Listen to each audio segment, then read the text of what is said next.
Yo, what's up? My name's RetroPat, and welcome back for some more Dungeon Defenders, and I want to go ahead and just jump into it today. We are jumping into Hall of Court on insane difficulty. The reason why is that I've been going for the Mastermind achievement. If you've been watching the videos as of late, it's pretty much all I've been going for. I do around three or so maps, I want to say, per video, just really trying to crank through them, get them done, get them taken care of, because they aren't that difficult, or they haven't been so far.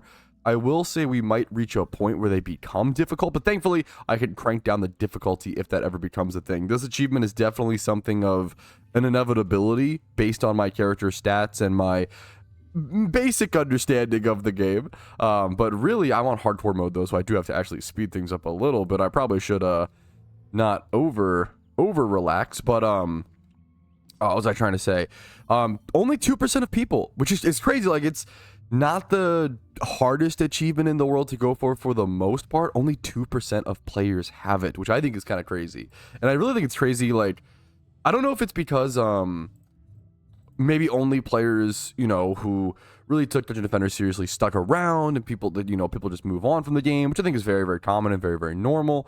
But the percentages for so many of the Dungeon Defenders achievements are really, really, really low. And obviously, there's always going to be more casual players for a game than hardcore players, and that's just because you can only pick so many games to be hardcore about, right? I play a ton of video games. I am quote unquote hardcore about not that many, and usually probably one at a time, right? When I played Magic the Gathering when I was 16, I was pretty hardcore about it, but that was when I was 16 for like 4 years, and then I was pretty hardcore about RuneScape at a point for 4 years, and now I'm pretty hardcore about Pokemon like at the moment. And you can only really be hardcore about one game at a time. So even if you love all these other games, even though I love games like Skyrim, games like Dungeon Defenders, games like other card games, right? Pokemon, all the MMOs in the world, essentially, etc. World of Warcraft Classic. They're great games that I do love. You can only really take one of them, at least in my opinion, seriously every so often. These guys are going to be a little bit of a problem because they are... There we go. I'm going to build this really quick to blast at them. Thankfully, I built it in time. There is something over here, though, causing the same exact problem, which is not ideal. I want to build this like this. How is he doing so much? Okay, there we go. Taking care of him. What is happening over here now? This is a wonky wave 1, to be honest. I need more mana. But a lot of these episodes while doing the Mastermind achievement come down to rambles. And I try to be honest about that and just tell you guys, you know what? These episodes are not going to be everyone's cup of tea. They're not really progress based in terms of the amount of mana I'm getting, in terms of the gear upgrades. I'm not really getting any upgrades. This is a personal achievement thing. And that's not everybody's cup of tea when it comes to Dungeon Defenders. I think the beauty of Dungeon Defenders is that there's so many different types of achievements you can go for, right? I think this is often the case in MMOs as well. Yes, you can go for the... I'm gonna just jump right into the next wave so I can get through things faster. But yes, you can go for the general goals of things like usually XP, usually gold in MMOs or the currency, right? Or you can do personal achievement stuff. In Old School RuneScape, for example, they literally made something called the achievement log, where it's like, oh yeah, go and get whatever, these boss drops from all these bosses, right?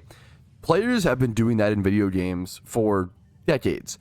But RuneScape was one of the first games that I saw. I mean, I guess to be fair, achievements have existed in general for a long time, like things on Xbox, like, oh yeah, find the 10 hidden items, right? I think it's kind of interesting, prior to those achievements existing, how many players actually would go search for all those 10 hidden items? How many? Much fewer, I feel like. Achievements, having that official list from the developers really gave us something more to push for. I have no fucking idea what my initial topic was. I totally rambled into this, which is, I guess, the point of these videos somehow. And now we're already on to the final wave here. All right, and that should be the map defeated. We're looking at the bottom right-hand corner, looking for, I believe, the achievement called Master Strategist. I have to achieve that on every single map that I play. The goal is to do 0 damage with my character. That includes DPS pets. So it has to be all damage done via towers. There it is, Master Strategist, which just means we can go ahead and move on over to the next level, and we're just going to keep going, keep trucking through, trying to get this achievement done with as quick as possible, but also kind of enjoy it. Enjoy the maps, enjoy the journey, enjoy the different the differences of gameplay they have to factor in along the way. The throne room. All right, I'm pretty excited for this map. This map was actually caused me, dude. I feel like I've lost on this map a lot actually, comparatively to other maps. I spent weirdly a lot of time on this map. I don't know, like Hall of Court, I feel like is not a map that I spend that much time on. The one we were just on. I feel like I hilariously end up. Should I just do DSTs? Is that too troll? Is it like Omega troll to do? I think it kind of is. For wave 1 especially, I feel like it's too troll. I think I just want to do, especially like this area. There's not that much to protect. I was trolling there for a quick sec. I think it's just better to throw up a lightning tower, throw up a strength drain aura, and we should be chilling. Probably shouldn't do double LT. Should have plenty of mana for it. We'll just do this. There's one more chest left. 50 seconds. The timer is something to factor in. But yeah, I feel like maybe it was the survival map. I'm trying to remember what I was stuck on here for a while. It was either the boss on Nightmare difficulty. I remember this being like quite an arc, or the like survival map or something like that. I remember playing this map actually a ton. I don't know what for, but I vividly remember playing it a ton, which is always kind of a funny feeling. When I have not, once again, Hall of Court. I wish there were more reasons to, I don't know, part of me is like, it's almost such a silly critique to give to Dungeon Defenders because they actually do like an amazing job compared to other games, right? I was gonna make the argument like, I wish there was more reasons to go back to previous maps, but fucking look at me. I feel like this is probably the 20th time I've played, what's it called? The Throne Room. Is that what it's called? I even know the name of this map. Like most people.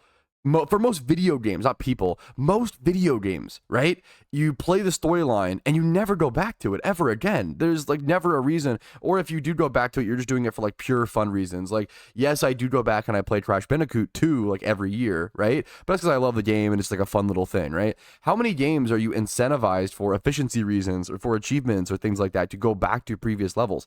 I feel like Dungeon Defenders probably does that some of the best out of any game with all the different game modes, the pure strategy, the survival, the nightmare, the insane, all the different difficulties. Now ruthless. Speaking of, I would love to jump in. How good are the rewards? I would bet they are pretty fucking amazing, but maybe I'm cope.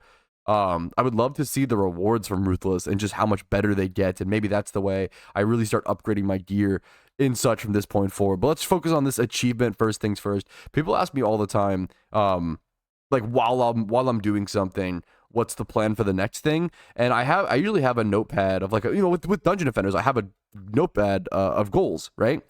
However, I'm not thinking about what my next goal is, For me, maybe I'm just, I don't know, maybe I'm just slow or something, but for me, I'm going to jump into this next wave, by the way. For me, if I'm in the middle of something, I don't want to / can't think about the next thing. Like that's going to distract me. It's going to distract me. It's going to make it harder for me to just finish the thing I'm currently working on. If I'm doing a shiny hunt in Pokemon, right, and someone's like, oh, what shunt are you going to do next? Like, I usually just say, like, we'll get to it when I get to it, I don't even want to think about it right now. 70,000 encounters, dry on this hunt. Let me just focus in. Let me lock in. Let me figure out, let's get this one finished first, okay?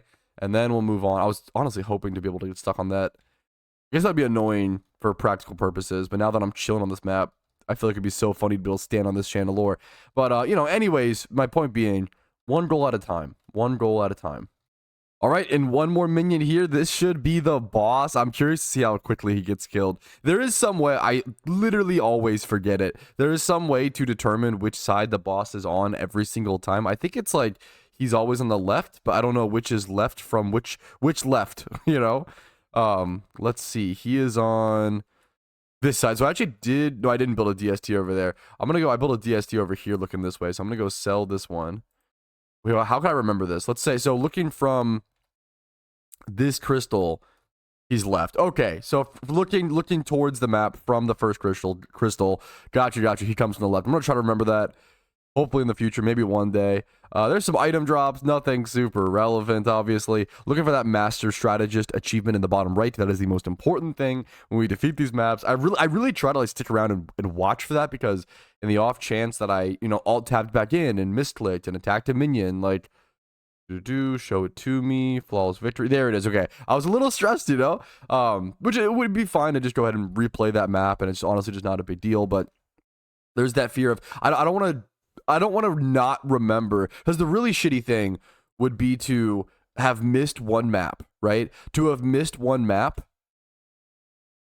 for the achievement, but not know which map it is. That would be a fucking nightmare. It's something I've talked about for this series. It's kind of difficult to tell which maps you've gotten Master Strategist for. Maybe there is some way and I just don't know it, to be fair. To be totally, like, you know, honest. Like, it's very possible there just is some way and I don't know about it. So it's a skill gap, you know, as we call that. But there's not one that I'm aware of. Which is crazy. You can just kind of forget which maps you've done. It's pretty easy to just forget. Thankfully, when I logged back in today, you know, the map that I last played, that's why I've been doing this achievement. Usually something like this would be split up, or like this is a great achievement, honestly, to passively farm, where essentially, like, I play a really intense map or a really hardcore map, right? And I make progress. And then if I have an extra like 5 minutes to like fill out the episode to make it to a, you know, decent pace or a decent length, then I play one of these, right? The problem is the memory and just tracking, I feel like would just be too nonsensical. So I feel like it's just better to go ahead and just get it all done with in one fell swoop. I appreciate you guys tanking it out with me. I'm gonna go ahead and put this here. I think I do want it there. I do need to switch over to my monk here very soon. I think I should have enough time. Put this here. Where is the switcher though? Here it is. The Defender's Forge over here. I should take a look at it. It's been a while. I think I do want to change my crystal as well. Once we're done this achievement, I like the idea of like having a crystal type for the entirety of an achievement and then switching after like a specific achievement is over. Because then it kind of feels like an arc, you know? Like, oh, we had this. How far is this reaching? I can't actually see. It ends about here. Yeah, I'm probably going to need more auras. But I was trying to say was having different crystals for different art to honestly be a lot of fun, different achievements, and as well as I want to take a look. I want to take a look at the characters, different character skins that I have. I feel like it's been a while. I only thought of it because of my monk's like devil skin is just so funny to me. I kind of love this one. It's a perfect level of goofy, but also kind of a good color scheme. I do want to actually hit the minus key here, I think, and make this aura stack smaller until I can place it over here. So I think I do want one over here. And then I will do the same over here just so I can make sure these strength drain auras can hit everything. So same thing over here. It's pretty rare I have to utilize this, but something, well, I can actually just place this one. Perfect. Okay, we'll just put it there then. That works perfectly. Okay, let's switch back over to our mage, build a bunch of DPS towers, and I'll see you guys at wave 7. Time for the final wave on this absolutely beautiful map. And there it is, wave complete, wave 7 out of 7. Another 3 maps taken care of. As long as I get Master Strategist in the bottom right-hand corner, we are really making our way closer and closer and closer over to that Mastermind achievement. I'm looking for it. Bottom right, we see Invincible. I think it usually happens around after Flawless, Beautiful. There it is. We did it, boys. Another map completed. How many do we have left? We have the Ramparts, Endless Spires, Summit, and Glitterhelm Caverns. So that'll be the toughest one, is Glitterhelm Caverns. But we only have, I think, 1, 2, 3, 4 maps left. I don't think I have to do City on the Cliffs. I don't believe so. I think it's just up until Glitterhelm. 4 maps left. I don't know if next episode will end up being all of them in one, or if we'll split it up into 2 episodes. Maybe doing like Ramparts and the Spires, and then like the Summit into Glitterhelm Caverns. Into like that. This being a core duo as an ender is quite cool in my opinion. So I'm excited to get this taken care of. Thank you guys for watching another episode 210 of Dungeon Defenders. Just learning this game from scratch, enjoying it, having fun. I cannot believe how different, I know it's been so long now, but how different the PC version is from the console version, and how glad I am. I hear so many stories, so many comments of you guys switching over from console, from Xbox 360, the same way I did, the same exact way I did over to PC in the modern day, in 2025, and it's so good. Dude, it's fun. It'll be like the best $15 you'll ever spend is Dungeon Defenders on PC. You can get so much enjoyment out of this game. Just do it. It's awesome. I'll see you guys later. Have a good day. Defend your dungeons. Like the video if you enjoyed it, and subscribe for Dungeon Defenders content every 3 days. I'll see you guys later. Peace, Reno. Hey, what's up? Retro Pat here, and I want to say a quick big thank you to everybody whose name is listed here, because it means you went above and beyond and supported me via the Patreon, which allows me to put more time, effort, and resources into this channel. Thank you so much, and have a great day.